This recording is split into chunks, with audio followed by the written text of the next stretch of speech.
Hello મિત્રો, આજે આપણે ધોરણ 8 ની અંદર લેક્ચર નંબર 3 જોઈશું, ચેપ્ટર નંબર 5 વર્ગ અને વર્ગમૂળ.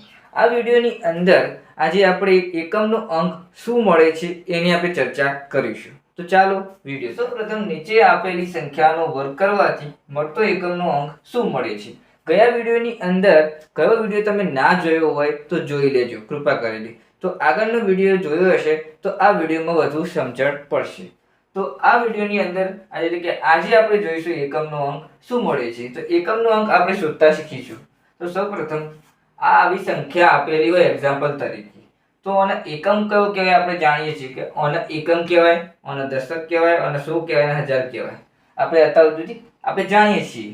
તો સૌપ્રથમ આપણે એકમનો અંક શોધવાનો, તો એકમની આપણે વાત કરીશું. તો સૌપ્રથમ આ છે એકમનો અંક આપેલો છે 4. તો જે 4 આપેલો છે એ એકમનો અંક છે. તો આપણે એમ કહી શકીએ કે એકમનો અંક 4 છે. બરાબર. હવે એનો સ્ક્વેર કરી દેવાનો. તો એકમનો અંકનો સ્ક્વેર કરીશું, ચોગું 16 થશે. હવે આનો પણ એકમનો અંક શું મળે છે? 6. તો આ એમ કહેવાય કે એકમનો અંક 6 મળે છે. છેલ્લો આન્સર આપણને મળ્યો 6. એટલે કે 1 2 3 4 એટલે 1234 નો એકમનો અંક 6 મળે છે. આપણે એવું કહી શકીએ. બીજું એક્ઝામ્પલ જોઈએ, જેમ કે એકમનો અંક આપણને આપેલો છે 2. તો એ એકમના અંકને આપણે એનો સ્ક્વેર કરી દઈશું. એકમના અંકનો સ્ક્વેર કરીશું તો 2 × 2 થશે. 2 × 2 એટલે કે 4. 4 આપણને આન્સર મળ્યો. તો 4 ને આપણે આવી રીતે પણ લખી શકીએ. 4 ને તો એકમનો અંક આપણને 4 મળ્યો કહેવાશે. તો આપણે એમ કહી શકીએ કે એકમનો અંક 4 છે. બરોબર. તો 21222 નો એકમનો અંક આપણને 4 મળે. હેલો મિત્રો, હવે આપણે જોઈશું ત્રીજું એક્ઝામ્પલ. ત્રીજા એક્ઝામ્પલની અંદર એકમનો અંક શું મળે છે આપણે ચર્ચા કરીએ. તો સૌપ્રથમ એકમનો અંક આપણને 8 આપેલો છે. તો એનો આપણે સ્ક્વેર કરી દઈએ. 8 × 64. તો આપણને મળ્યો 64. તો એમાં પણ એકમનો અંક શોધીશું તો 4 મળે છે. તો આપણે જાણીએ છીએ કે 52698 નો એકમનો અંક આપણને શું મળ્યો? તો એકમનો અંક આપણને મળ્યો 4 મળ્યો. બરોબર. 4 છે એમ કહી શકીએ. બીજા એક્ઝામ્પલની અંદર કે ચોથું એક્ઝામ્પલ આપણે જોઈએ, 99880 આન્સર મળ્યો છે. તો એકમનો અંક આપણને શું મળ્યો? 0. તો 0 નો આપણે સ્ક્વેર કરીશું. 0 નો સ્ક્વેર આપણે જાણીએ છીએ 0 જ થશે. તો 0 નો એકમનો અંક 0 થાય. તો આપણે એમ કહી શકીએ કે એકમનો અંક આપણને 0 છે એમ કહી શકીએ. તો 99880 નો એકમનો અંક આપણને 0 મળ્યો એમ કહી શકીએ. પાંચમી એક્ઝામ્પલ જોઈએ. સૌપ્રથમ એકમનો અંક આપણે જોઈ લઈએ. તો 7 છે. તો આપણે 7 નો સ્ક્વેર કરી દઈશું. 7 49. આ 49 ની અંદર એકમનો અંક કયો છે? 9. તો આપણે 9 લખી દઈએ તો આપણને એકમનો અંક મળી ચૂક્યો છે. એકમનો અંક આપણને મળ્યો 9 છે. એકમનો અંક આપણને 9 મળ્યો. હવે લાસ્ટ એક્ઝામ્પલ આપણે જોઈ લઈએ.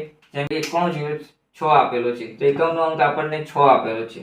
તો એ 6 નો સ્ક્વેર કરી દઈએ. 6 36. હવે આ 36 ની અંદર એકમનો અંક આપણને શું મળ્યો? 6. તો આપણે એમ કહી શકીએ તો એકમનો અંક 6 છે. ઓકે, 6 મળ્યો. એક્ઝામ્પલ આપણે જોયું.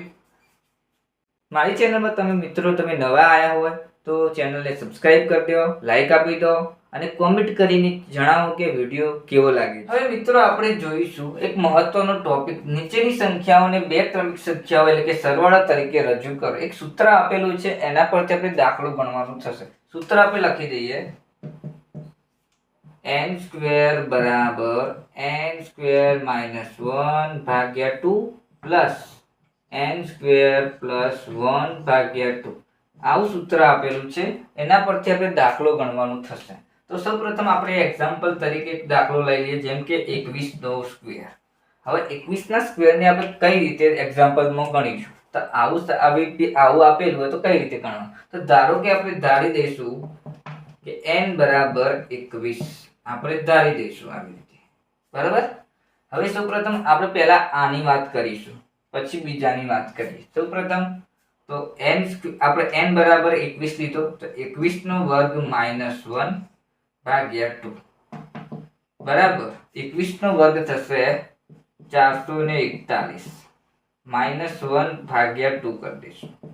હવે 441 માં 1 જાય તો આપણે જાણીએ છીએ 440 વધશે, ભાગ્યા 2 કરીએ. હવે 440 ને ભાગ્યા 2 કરીશું તો આન્સર મળશે 220. આ આન્સર મળ્યો 220. તો n² -1 ભાગ્યા 2 નો આન્સર આપણને મળ્યો 220. હવે બીજું, હવે આપણે ઓની વાત કરીશું. n² +1 ભાગ્યા 2 બરાબર n² ની જગ્યાએ આપણે જાણીએ છીએ 441 આવશે, +1 ભાગ્યા 2. પેલામાં માઈનસ કર્યું, એમાં પ્લસ કરવાનું, તો આન્સર મળશે 442 ભાગ્યા 2. હવે 442 ભાગ્યા 2 કરીશું તો આન્સર મળશે 221. તો આન્સર મળ્યો 221. આગળમાં આપણે આન્સર મળ્યો હતો 220, આમાં આપણને મળ્યો 221. તો ઓના કરતા એક વધારે જ મળશે, તે આમાં માઈનસ કરવાનું, આમાં પ્લસ કરવાનું. એટલે તો આ બેનો આપણે આ સૂત્ર પ્રમાણે છેલ્લું સ્ટેપની અંદર સ્ક્વેર કરી દઈશું. તો આ બેનો સરવાળો કરીશું, તો સરવાળો આપણને મળશે 1 2 4 2 4. તો આન્સર મળ્યો 441. 441 આનો સ્ક્વેર આપણને શું મળ્યો હતો? 441. તો આન્સર પણ 441 મળ્યો. તો આપણો દાખલો સાચો છે. 11 નો સ્ક્વેર. હવે 11 ના સ્ક્વેર ની અંદર આપણે શું કરીએ? સૌપ્રથમ 11 ના સ્ક્વેર ની અંદર આપણે આ સૂત્ર વાપરીશું. પહેલા આ વાપરીએ, પછી આ વાપરીશું. તો n² -1 ભાગ્યા 2. તો n² ની જગ્યાએ 11² -1 ભાગ્યા 2. 11 નો સ્ક્વેર આપણે જાણીએ છીએ 121 થાય, -1 ભાગ્યા 2 બરાબર 121 માં 1 જાય તો 120 ભાગ્યા 2. તો આપણને આન્સર મળ્યો 60. બરાબર. હવે આ એક્ઝામ્પલ એટલે કે અનુવાદ કરીએ તો n² +1 ભાગ્યા 2 બરાબર. આમે પણ 11 નો સ્ક્વેર +1 ભાગ્યા 2. 11 નો સ્ક્વેર આપણે જાણીએ છીએ 121 +1 ભાગ્યા 2. 121 +1 કરો તો 122 ભાગ્યા 2. હવે 122 ભાગ્યા 2 કરી તો આન્સર મળશે આપણને 61. આના કરતા એક વધારે જ મળશે. હવે આ બેનો આ સૂત્ર પ્રમાણે સરવાળો કરીશું. તો આ પ્રમાણે સૂત્રનો સરવાળો કરીશું. આન્સર આપણને મળી ચૂક્યો છે. n² -1 ભાગ્યા 2 નો આપણને મળ્યો આન્સર 60. n² +1 ભાગ્યા 2 નો મળ્યો એટલે કે આન્સર મળ્યો 61. હવે આપણે બેનો સરવાળો કરીશું આ સૂત્ર પ્રમાણે. તો સૌપ્રથમ આપણને આન્સર મળ્યો આનો 60, આનો મળ્યો 61.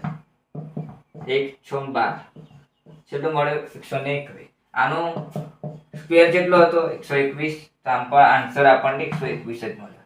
આ બે ની અંદર જો આપણને આન્સર આવું ના મળતું હોય તો આપણો દાખલો આપણું એક્ઝામ્પલ ખોટું ગણાશે. હવે પડી મિત્રો. તો આ બીજું વિડીયોને આપણે આટલે સુધી રાખીએ છીએ. વિડીયો ગમે તો લાઈક શેર અને કોમેન્ટ કરીને જણાવો કે વિડીયો કેવો લાગ્યો. આગળના વિડીયોની અંદર આપણે ખૂબ મોટી ચર્ચા કરીશું અને નવા એક્ઝામ્પલની સાથે નવી રીતની સાથે મળીશું. જય શ્રી રામ.